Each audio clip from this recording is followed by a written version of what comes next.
La ufo launga maiana ua. Tō mai timunga mata ni mawha. Ae alopea I lumalova. Se ia vaiale motu tufua.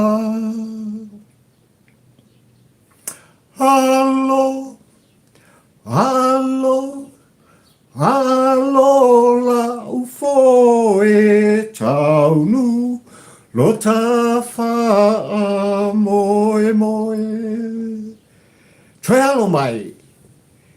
Alo, alo, alo la ufo e taunu lo tafa moe moe. Ile nei tai au ni ngalua Samoa si o watunu pele. E toi o whalofa ia mawhatalo whatu papari I kampa ua. Ai le polango o malta pol kalame o motu ngā awha. A walawa.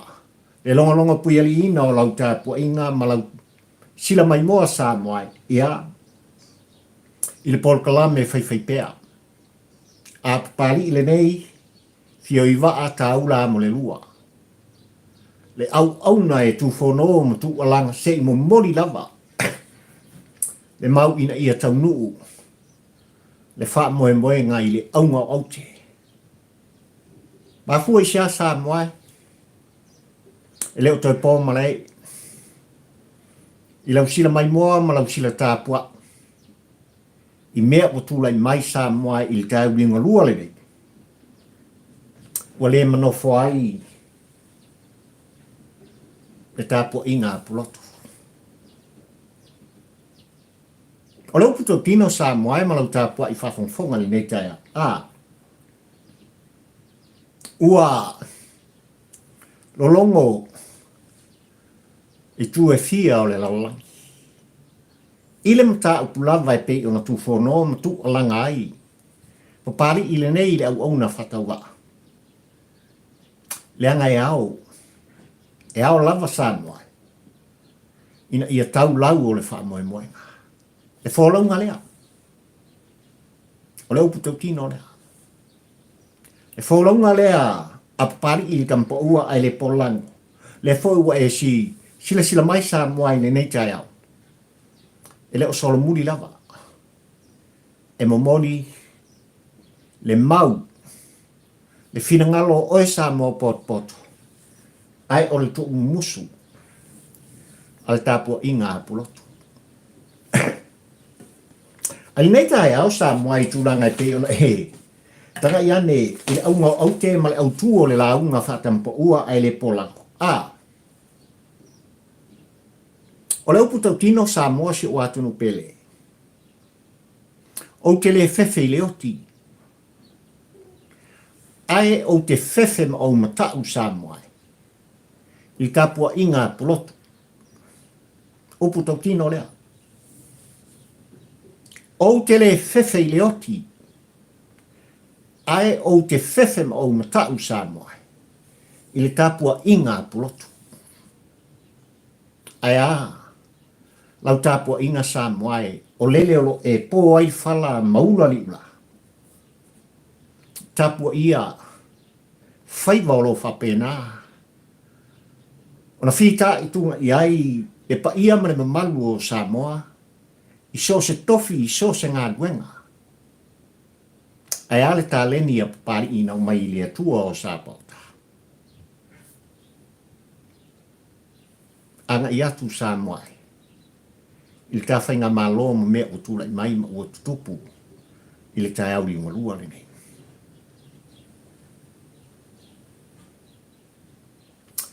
Limogi. Le whaipule o whaleata le tolu. Versus Samuel su'a le moni mauola. Ile mata upu Samuel. Le le o sol muni ai pali i e tu alanga mi tu fono. A o tua. Sa fai meika. Eo. Sa fai meika. Sa sola. So mai tono. Leanga o lea ta pua i sa mo pot. Mele Samuel o atu no pele. Ya. Mai lava. Isawa sa ipa ia a ngalenga i tūlanga whalupe o ta atmu umal ta pua i ngāwhia mai. Tala mai au. Maliu mai oi sa mo pot. I le mota nei. Kosol kako wha. Ea. Se i moli ta i atu. Le aunga o aute e male autu o le launga whatampo ua ai le polango Samuel. Aso tofi le nei. O nei foi vai asa aso sfumare lua o le masina o kitopa. Lua afe lua sfumare tau.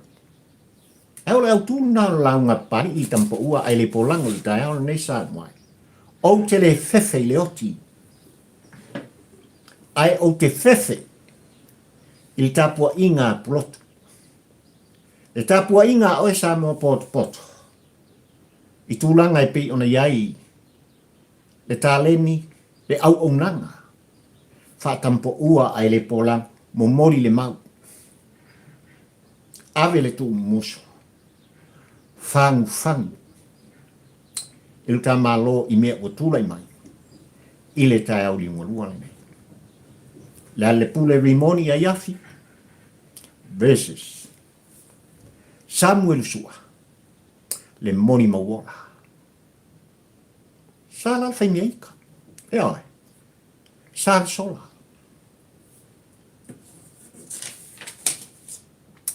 Aina i os whamtalanga Samuel tau linga lua nei mal tā pol kalame i lau sila mai moa, ma lau sila whafonga.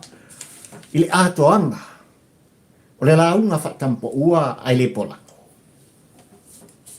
Tau lawa ina u whape atu maneanganga whaalualo Samuel. O le te o le sumal tasi le poan po. Ta tangi ai telefonia pali i le nei li tampo ua ai le pola. O se tau wha mata. O se tau wha Fefe. O upu e ngata ai wha upunga. E lauwa vali. O le fola ina. O le oti ma le fasi o tangata. I se uso a tangata. Na ou ata. I le leo pau. O le tangata na vala au mai i tampo ua ai le polako. Sa whaita Samuel o le a maua se moe le lei. Mane le tāpua inga malau sila mai mua i le tāpua kalami le poana po. Aina toi whate ia foi ma whaala ina, ma whangua papari i le tampo ua ai le polang. I le te o la fol whai i kai ao le nei. Le leo la valea, e pau. Ua wala au ma whaafefe i a pari i le tampo ua ai le polang. I le oti. Talo whai. O ai le nei tangata. O whauringa nei o papari i le tampo ua ai le polako. Ua mai moa i eisa moa poto. Ai tu atu o rea tau whaafefe, ma rea tau whaamtau sa muai ma lau whaafongfonganga. O upu nei. O au mea o whai ia Samoa. O upu e awala mai upu o le lotu ti ngā. Le lau wawali. Tu lau le whaafongfonga a Samoa. A e toa sau i Samoa. Samoa malau tāpua i whaafongfonga. Le nei tau sanga lua afe lua sumaltolu Samoa e mai lava i amatanga i a Januari. Se i o mai i a Februari, i a Iulai o le tau sanga le. E whaatolu na o malanga i Samoa. Feiloa i mane atu. Eo, le ngata i tūlanga i pei ona iai, le loto i whale whaale a inga ma so se mea. Le wala awino pari i li tampa ua ai le polango. O i o le matai Samoa. Ai o le wheiloa i atu. I le pa ia ma le mamalu o Samoa poto. O nisi na tapu e o mātou wata.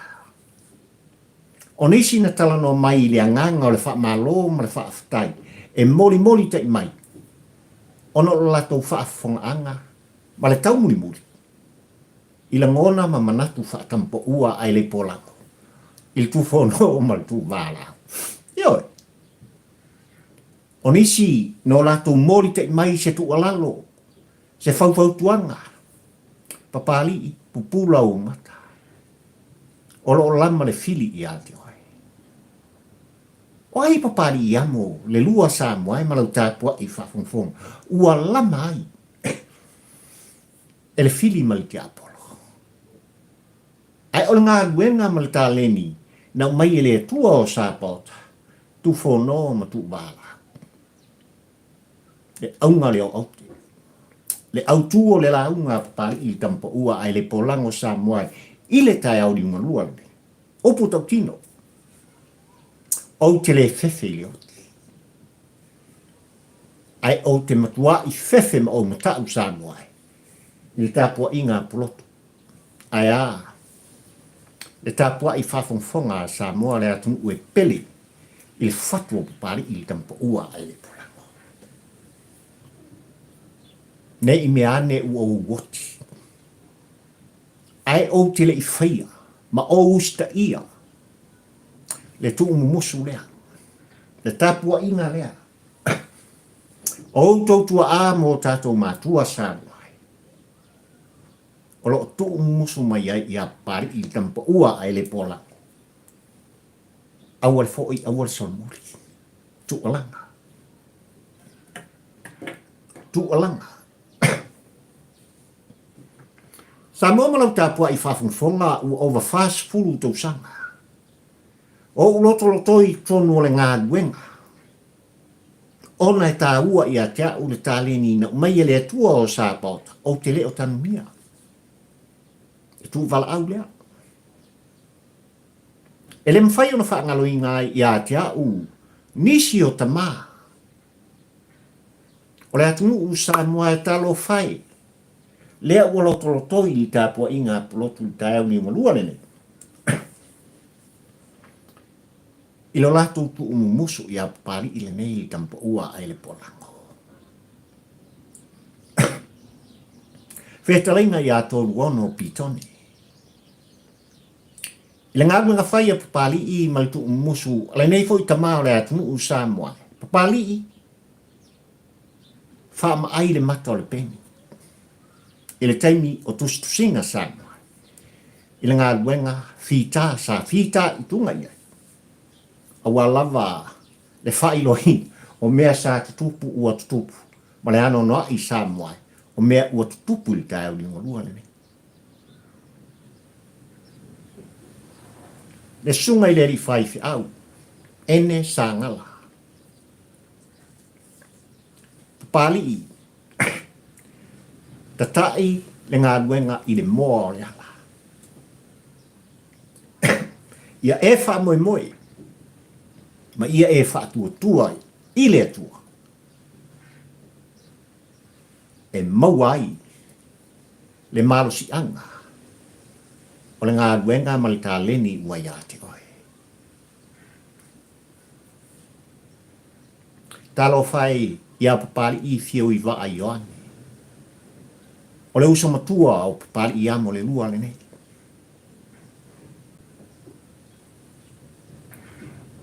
Uso, le ngā luenga wo i o tātou lima. I o tātou whaia le ngā luenga i a ila.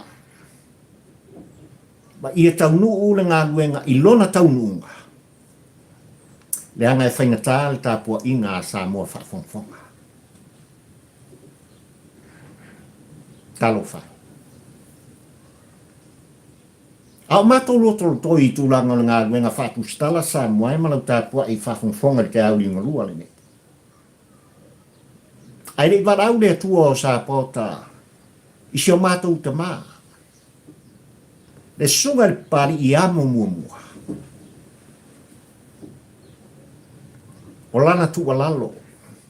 Whaata mā I at mātou. Au atou te solo muli. E whaatino le tā leni mo fōa I mai. I au tau tu mua. E tau tu ai le atu. Whai le ami o tonu. Whai le ami o tonu. Ia sa o le ngā luenga. Ma awane I ngalo I ate uto. E iai fili o le ngā luenga.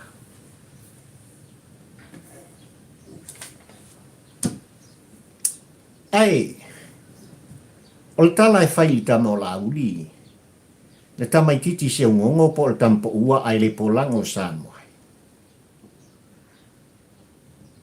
A whai wa e teu teu iam teu. Whai ia ila. Ma ia whai, ia ma whai, ua ma whai.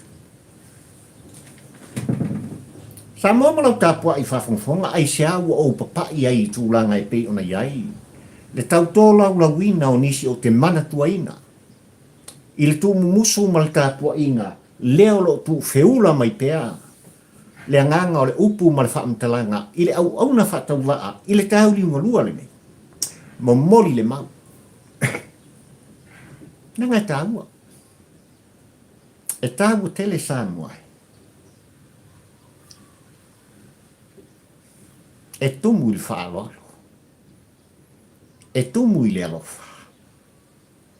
A walau tāpua I whawhongwhonga ma lau sila mai. A wha mai launga au te male au tua le launga pali I Samoa. O te le Fefe. I le oti. Ai o te Fefe ma o matau Samoa. Nei mea ane ua o le whaia le whaatonunga. Al tāpua inga, a Pulotu, ai maise o lau sila mai moa ma lau sila whaafonga. O e le atu. Le mata upu wa tapisa I lo tātu. I le tai au ni ngurua le nei Samoa.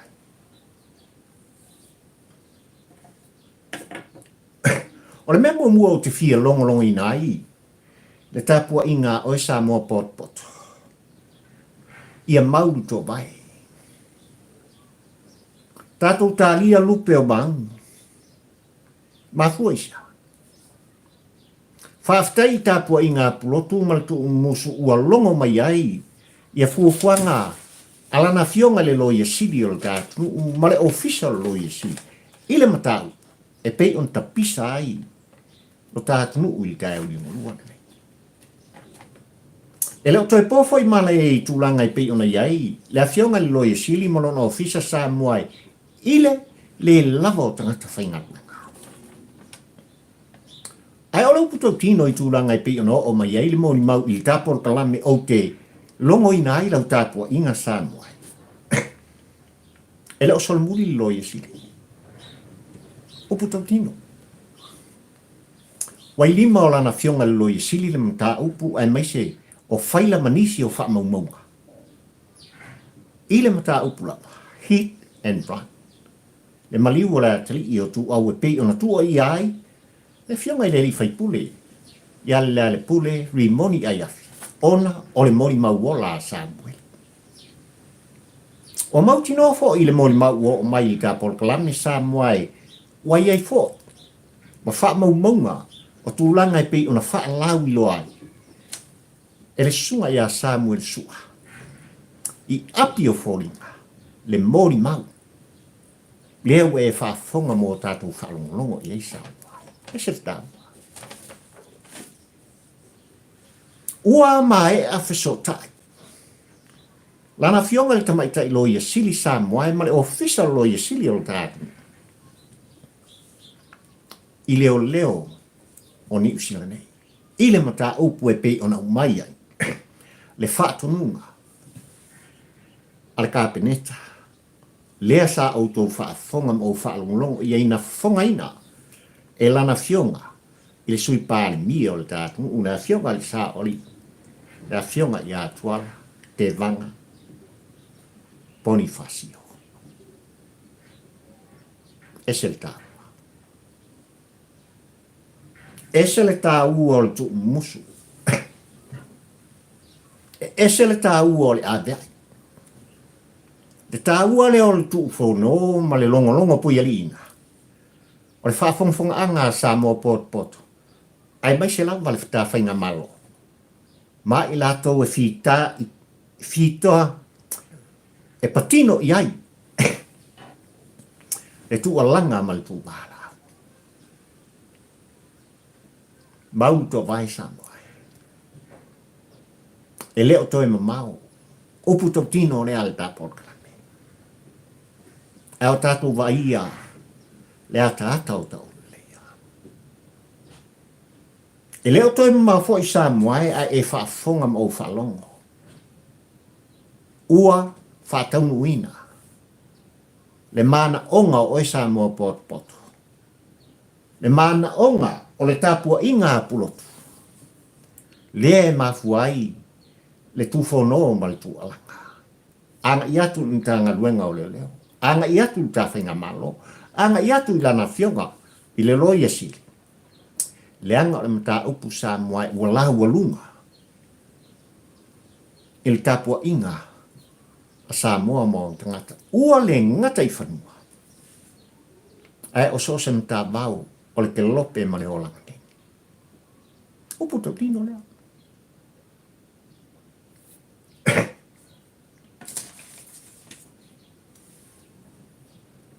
Whaftai le ngā nuenga. I lana fionga i le tausala le loia sili o le tātunu u Samoa. O lea ua ata. Tau unga o le lei. I tūlanga i le mai tau ma le tāpua inga i tau li ngondua le nei. Ma fuisia. E ao na sa ili le ania tō. E le te tau ana tū au noa ina. Ia le matau. E le te tau foi o na wha moe ina le matau. E le te tau foi o na tātou ngui le matau. Ai ao lava o na tātou whangwha. La le tusi. O le tufono ma le tau longlongo. E whiala ma tupu ai le whatuatua. O le tangata. I lana whaalongo ma le whaafongfonga anga sa.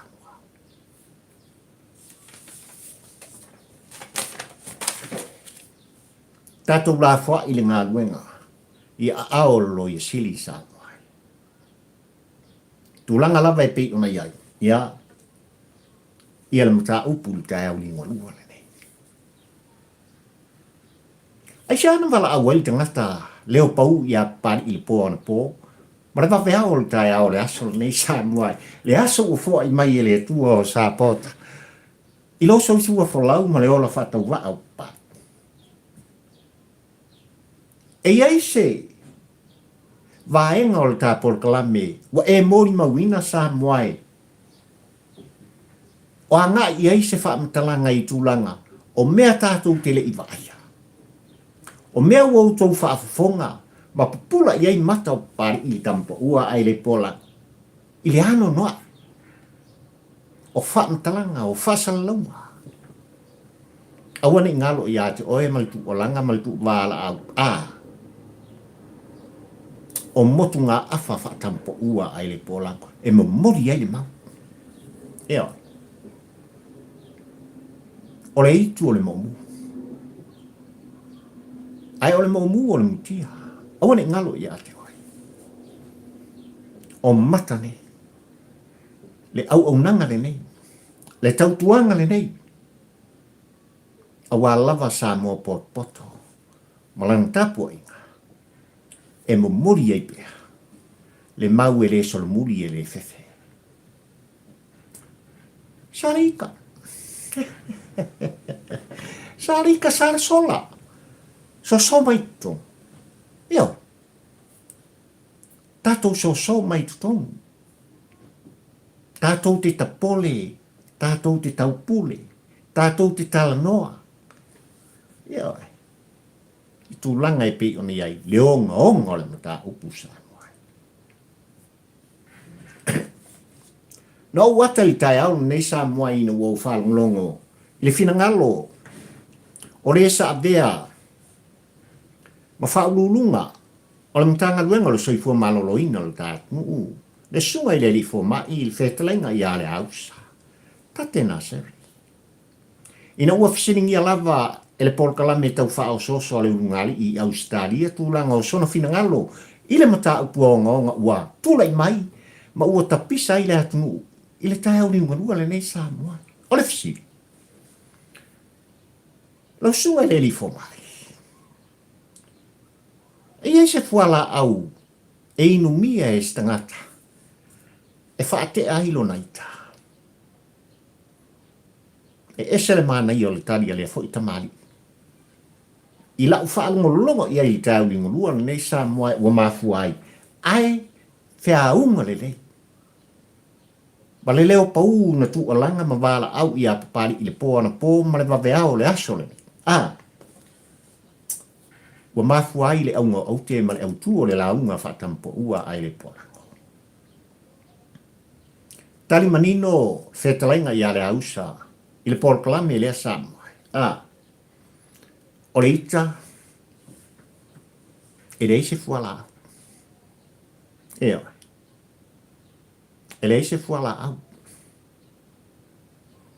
Pau lava le fuala au o le ita na tā ua e le sunga I le li fo mai Samoa. O le pauta whaasaina.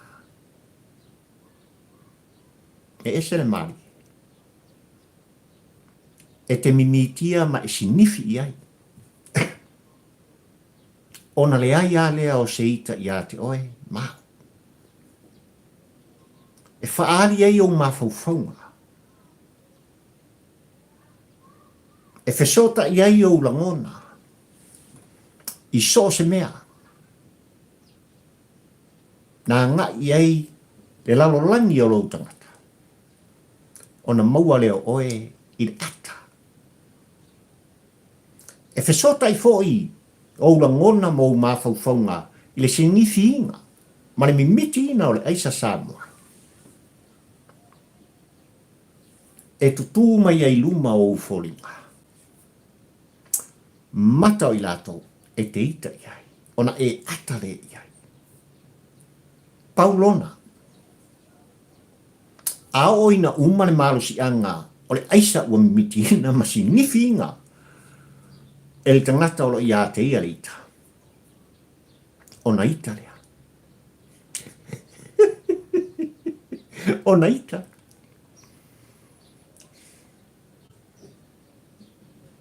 Samoa manau tāpua I whawhongwhonga. O le ale mele e tupu li tau li ungarua le nei li mta upu.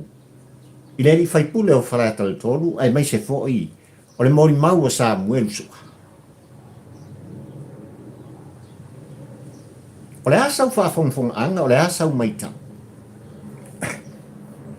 A ili tau muli whaatampo ua ai le polango I tūlanga I pei ona. Whaafafonga oe Samoa ma I sila. I sota inga whanei ono pō. Tatou apata ia. I le li whaipule o wharata le tō. Whetalainga ia le pule rimoni ai. E tala noa mai I lona alofa. E tala noa mai I lona alofa ia Samuel. Ua tau tino fōi le a fionga I le li whaipule o loo hola fia oia. E leo mwhai fōi stasi po o seisi Samuai o na tau fia. Rimoni ai afi. I le tu ua o Samoa malanga mai au te aroa po Australia po o whialama. O loo ia te ia le ola fia.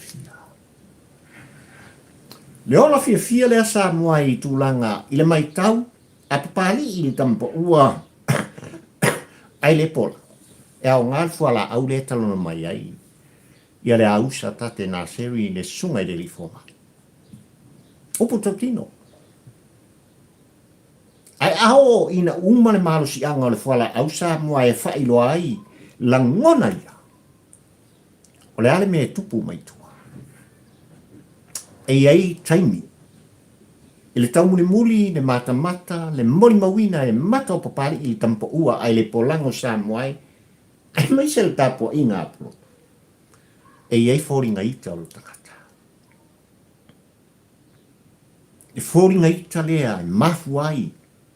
Ona tu whono ma tu olanga, e whaaleanga i le uso a tangata. E whaaleanga i le whainga malo, o le aso le nei. Upu tau tino.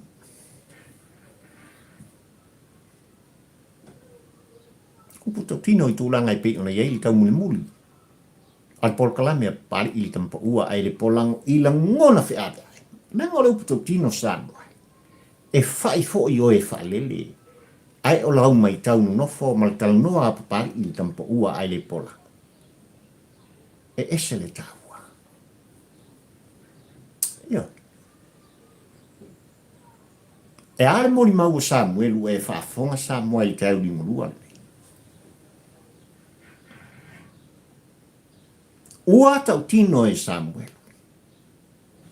O fōringa fo i ma le talanoa ma le ua upu a Samuelu. O lo ola Fefe Samuelu. O lo ia Samuelu le Fefeanga o lonoto. Le anga o tau tino Samuelu. Saola ko signifi ma miki. Fatastasi ma le li fai pule. Le aisa po le pauta whasai. O la foi la tala no mai mo ma wola tau ni ngua le nei Samoa. I lona foi ola fia. I tūlanga e pe ona iei le matau. Ele oita o ia. Whafonga o Samoa i nisi. O tūlanga na o iei le moni mauola a Samuel. Ta ua Samuel le aso na o atuai. I le maota o le li fai pule Samoa. Na tū ai ele le pule vi moni i ate ia le i wafetala. Ai ole mana onga o Samuel na ave matu sao. I le fionga i le li fai pule. Le pule vi moni ai afi. O ke mga o i lau. I lau tapani. E oi. O te manao. I le tapale le nei. Na la vea ai tu au. Le anga o lea ua oti ma la vea i tangata. Mori mau Samuel. O le tala le faipule. Sa o oi. O te letu ua. Ai whaatali. Se i mai atu langa o le avatu ma le au mai i le whainga pālota e pe ona si le fia ma no foilo i ai tāpua inga whaafonfonga a Samoa. I tūlanga i pe ona vesi ai le loto i whale o le tātunu u Samoa. I le sa i ringa lava. O se vaenga whaupwhai. O le ātula i mai. Ke kapiteni ina. Le sa whalau o le tātunu i le pai inga sumalfitu le. Ua mai. Ua filfilia. Ua tofia. Ua whamaunia. Le whatuatua i le atua Samoa ua tasi. I le taita inga ale tau sala o Samoa, le afionga le sa whapito, fia mena au mimta afa malona au wa. E tau aveina le malo Samoa i le aso le ne. Ai o le fisili. Ua tau nuu. Ua whatau nuu ina fōi. Le mana onga o Samuel, e pei ona tu inatu. Ia le pule ri moni ai. O le ale mango.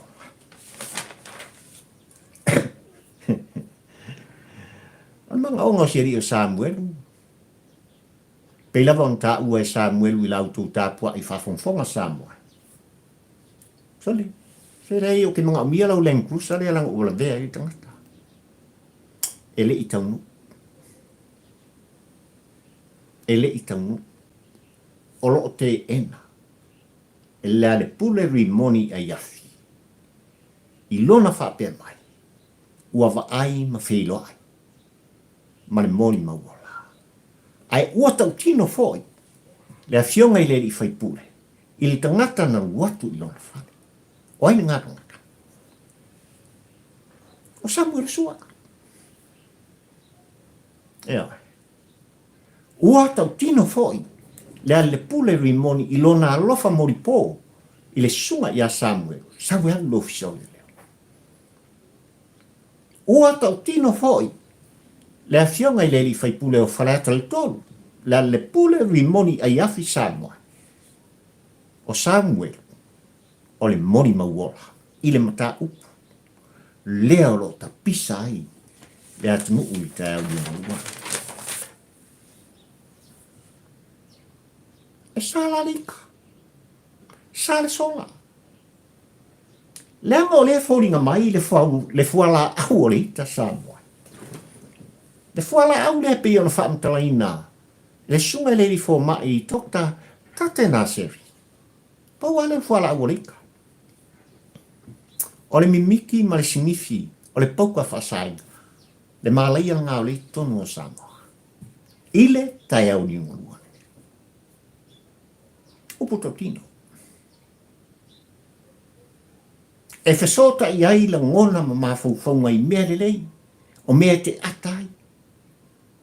E whesota i ai o la ngona ma mawhauwhaunga i pe o na whaamtalaina, e le li fō mai. Ile tau li ngolua nei whaalongolonga pawhari i le tampa ua ai le polango Samoa. Sole. Ioi. Ia i la tōu i whoringa o tangata e te mafuta ma e whewha ai ai. Paulona a uma le malo si anga o le fuala ona e itare ona e itare sa mo mona utapua i whafonfonga e maalie la ngona e maalie foi le taunu unga o la ngona ma mafonfonga ai afua le soifua ngolo e soifua o wola i Samoa i tau li ngolua le. E mai tau pēa e papari i tampa ua ai le polango tūlanga e le soifua ua afu ma mātua o le tu vai o tina matamaitai. Ai le tu vai o oe le tamaloa ma papari i le tala no atu Samoa e faisi vave kele o kaku ifu. Ioi. E vave tele na vala au le tua i loutou soifua ma louala. A fuaisa. Le ita lea. Le ita lea o le tamaloa. Upu tau tino. Le ita lea le o mawhai ona ia bau ai se moe le lei. Le ita lea ua ia whaatawanau ma ia fola ina ai. Le whao o le maliu ma le oti i se uso a tangata. Le ita lea ua mori mauina e oe sa mo poto ma papari i tampa ua ai le polang sole e makaukia me ukula i mai kai ali ngulua. E oe. Ai a ita le pina. E o ono matangi. Ona lo i fofonga e au mai fafo. Le ita mai ngoloto. Onga umanea. Onga umanea. Ona umanea.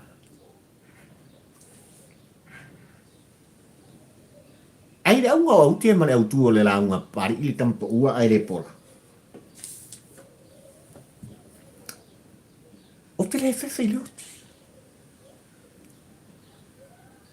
O e le anu tu walanga. O ele ana e vala au. O ele ana e whawhangu.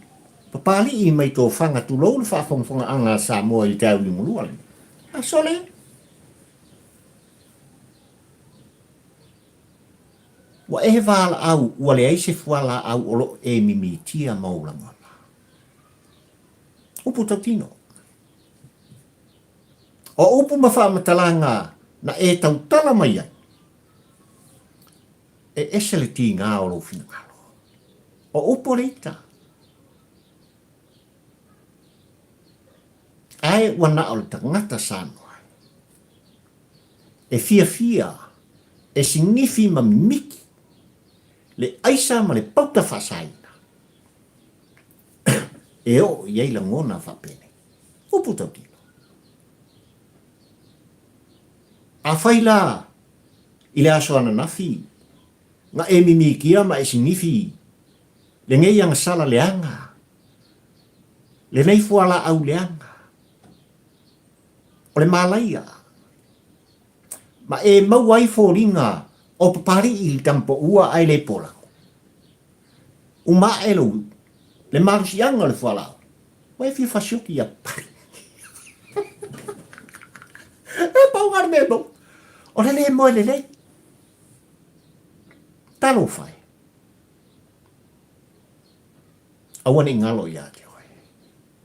O le aitu a le momu. Awalama ni ngalo ia te oe a o lea tāpua i whawhongwhonga Samoa. O le aitu lava o le momu. Ia.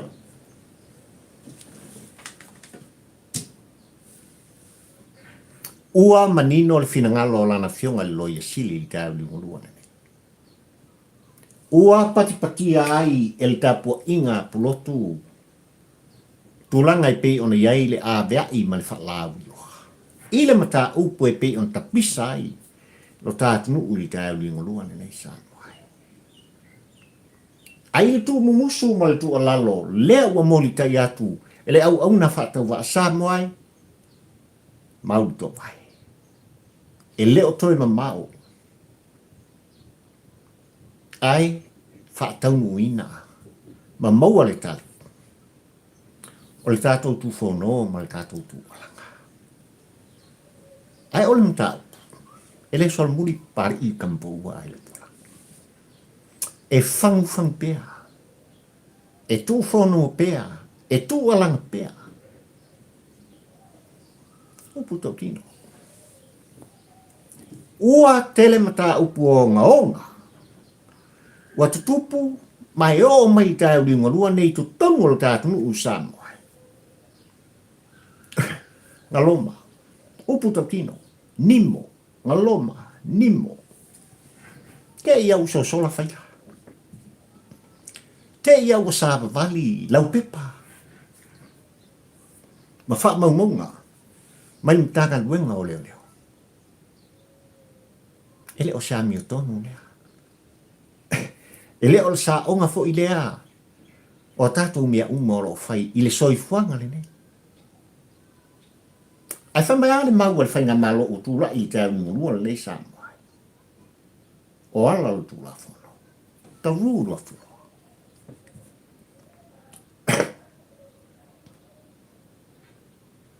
Ai sia o tua iei na whatau nuu. Hala o tula fono. Aisha. Ua tapisa sa mo poto. Ua le ngata le tapua inga i whanua. A o whafo mai. Ile mata upu le nei. Ile mata upu lava le nei sa moai malau tapua i whafongfong. O le ala tu wal au lea. Ua le ngata. Ile maliu fasia o le atari i atu au. Le taupule pule e whao o le maliu male oti. I tai o le tatu. A o le ala wala au lengo o ia pari i poanpo. Talu le tu whono, ma le tu alanga. Ile mata upu le nei. Le sol muninga. Le onga le o le mata upu Samoa. Le oi. Le mata utia le o le mata upu. Ai o le mafua anga le Samoa. E le solo muri ai. Le au na fatua. Mafua isa.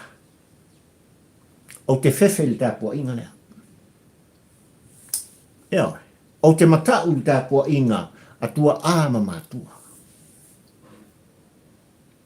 Ai o te whaalolongia lau tāpua inga Samoa poto le atunu ue pele i apan. Ai o te le fefe le oti. Ne i mea ane. Wa le whaataunu uina le bala awina. Uputo kino lana. Ne i mea ane wa o tanu ina le tā leni na fōa i mai e le atua o Sapota. Ala le son muri leo pari i tampo ua ai le polango Samoa mo mori le mau. ai meise lava. Le mata upu ua tapisa ai le tāpua i whaafonfonga a Samoa i le tae uli ngolua le nei. Olo ola fia Samuel sua. Ua mautinoa foi e le tāpol kalame Samoa ma mori mawina le fina ngalo o le ale pule rimoni ai afi. O le makuai o ola fia. Yeah. O le makuai ola fia o le rifai pule.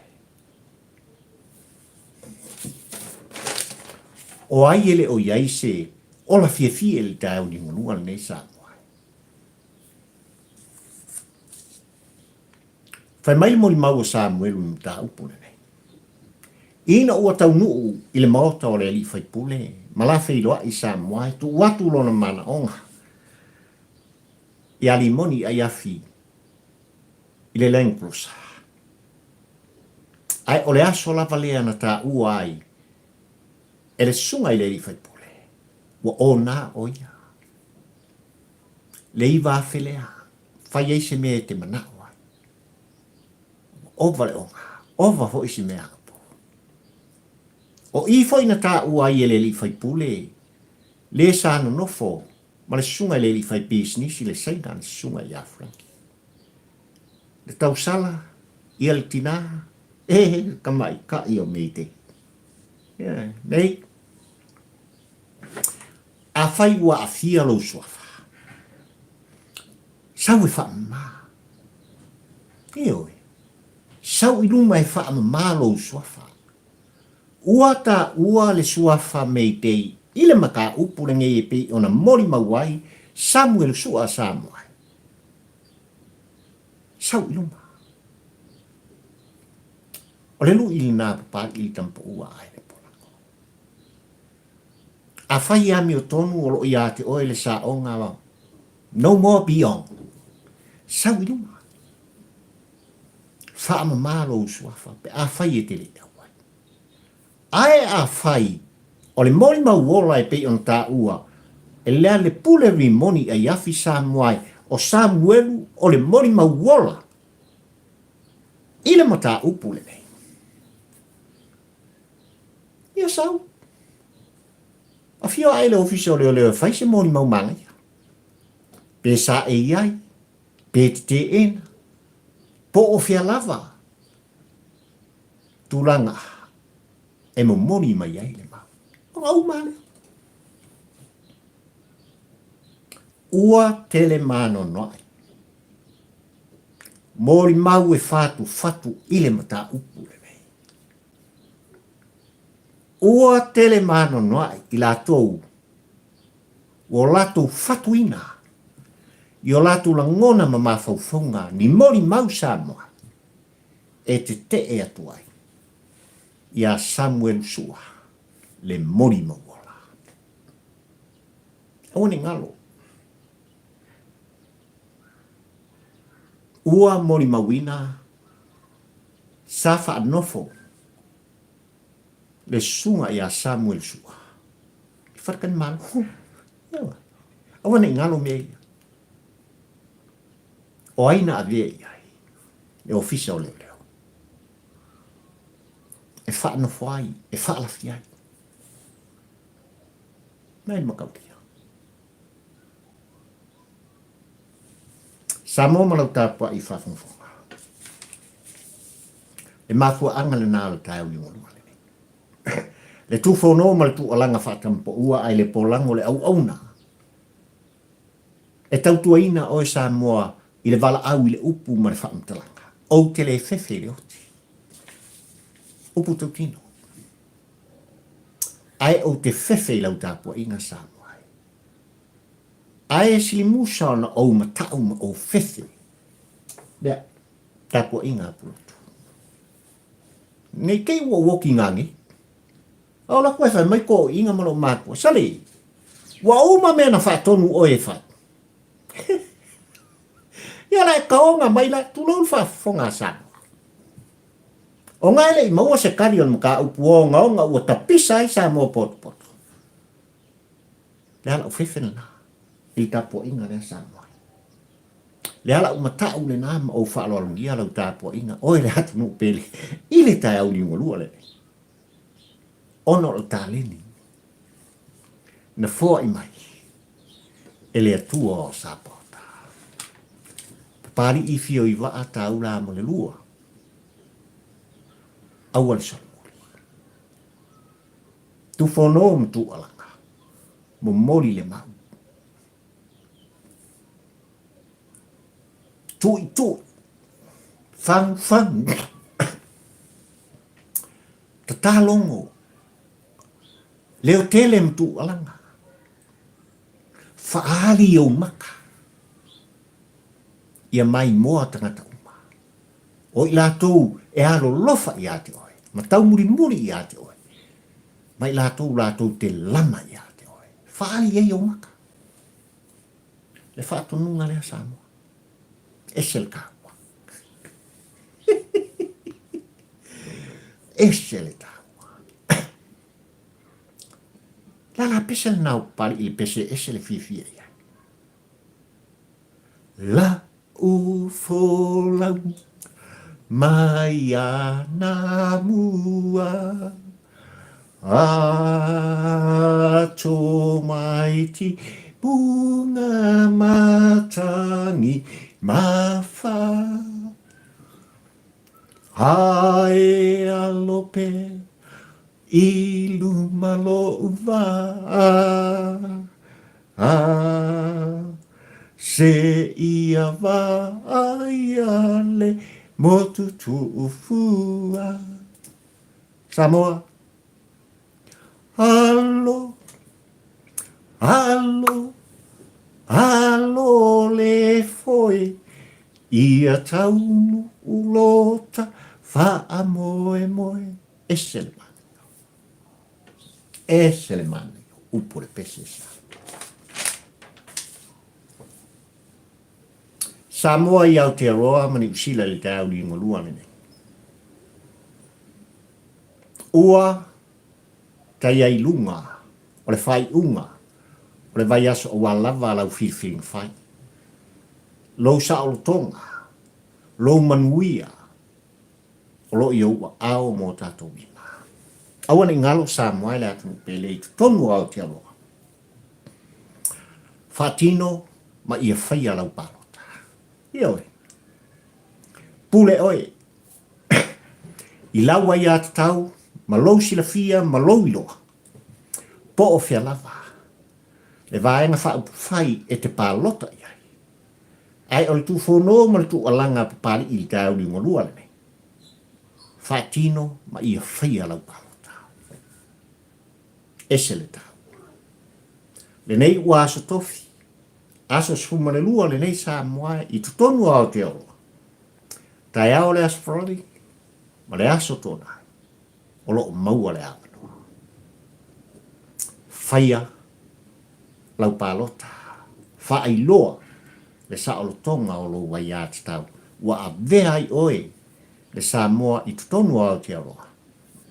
Ni usila o lo wainga, o ni usila o lo nu, o lo watu, e te filifili ai. I se vaenga whai, ma se whainga malo e tule mai. E manui ai, oe le Samoa, ma pari i le tampo ua ai le polango. Tautuana le palota.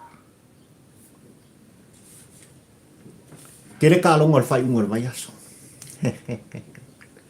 Ai tapua inga whatampo ua ai le polango, kou pleki, le all black. E le whaingo fie le talonga i le vā o ai alani, o lo numeltasi le lolangi ai mese le kua whaino Samoa. Ia, ma le mātu au le o pleki. Ia. Ai o le mea ua mai tauina i le au mai a filfilia ai alani Samoa. Toa se fulu ma le wha i la tau, o tangata o lo o tatanu o la tau pute, i to tonu o Aotearoa. Se fulu ma le wha tamata a alo ai alani Samoa. Na whana nau i lātou ma soifu ai i to tonu o New Zealand. Pea la koe pingi mais kameki Aotearoa. Tangata whenua. Io. O se ta alonga e ese le tā ua. Awana ingalo. le tapua inga Samoa. Fly Fijians. Malo le tawiki. Wa vea oe fiti, ia. Tulanga e pei ona iai. Le toso ina atu. Oso a Pasifika Samoa matonga. Ia manuia la auto talonga fiti. Ia. E kinga inga inga langi ia uko. O tau mamana. Tamata alo. Ai mai se alo ma tama whanau o le tātunu u Samoa o lo o a fia. I so se au ma so se tālonga i le taimile ne.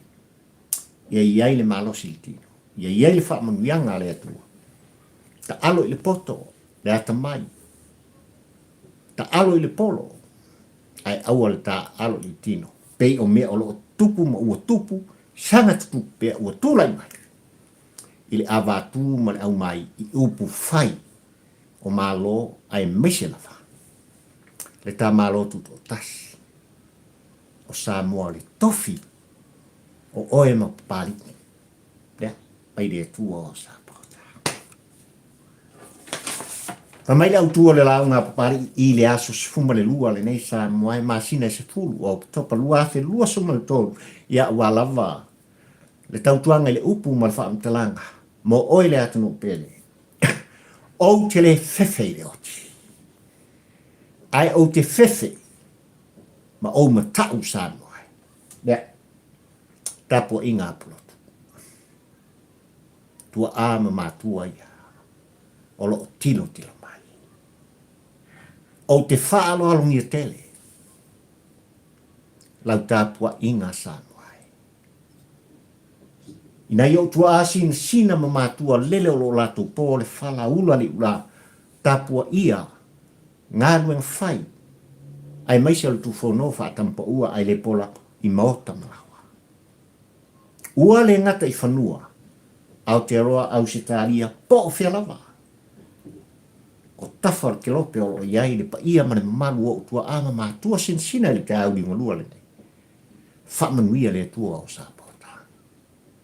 Ie ele manuia o le tua taitai o le tātunu. Taitai whare kalesia i sos whata whaitaulanga. Le loa loa mane mamalu o Samoa poto i e marolosi mai e vai vai. E o lava i se upito i titi o la autinefu. Whamanuia le atua i a te oe le tangata o lo ita le loto. Ke e maua le fifia. Ke e maua le oli oli. I e whamanuia le atua i a te oe. I anga le lei le atua o Sapota. Mo mori atu. I lau loto ita. Mo lau tangata ita. Se ola fifia i le aso le nei mal te auli urua le nei. E lo au ai ngai ta fai fio le ke lope se u fa malo fa aftai lea. O tau au. O tau ni matua o lo tūlai mai matui nai le ka por kalame Samoa. A lea, mori mau o tau. E ai. O auto mori mawina e le o solamuri. Papali i le nei le au na whatawa. Mo mori le upu ma le whaamtalanga. Whaaftai au tō la ngona tustusia e ese le mātango fi. Di ia le atua o Sapota. Whaaftai le ngana whaongaina. Ua le ole lea. I oe, papari i le tampa ua ai le pōlango i lungo o le YouTube. Subscribe. Ia, subscribe i le tāpol kalame. Tu sia lo swafa ma ve o ma members. O le ainga o papari si au fiso soani i titi le na. Ile tu fono mal tu alanga. A papari il tampa ua ai le polango. Fa manuia le atua o Sapota. Ia, ola la auto o na le nei. Papari i fio iwa ata ura mo le lua le tampa ua ai le polango Samoa. Ka firo i ses kaya umu mai. E mai tem nei. Mana le tapo e ka. Mana le wha fonga. Ma ia wha manuia le tua o Sapota. Ia te oe Samoa poto. Saifua? Manuia toi tūraha laso.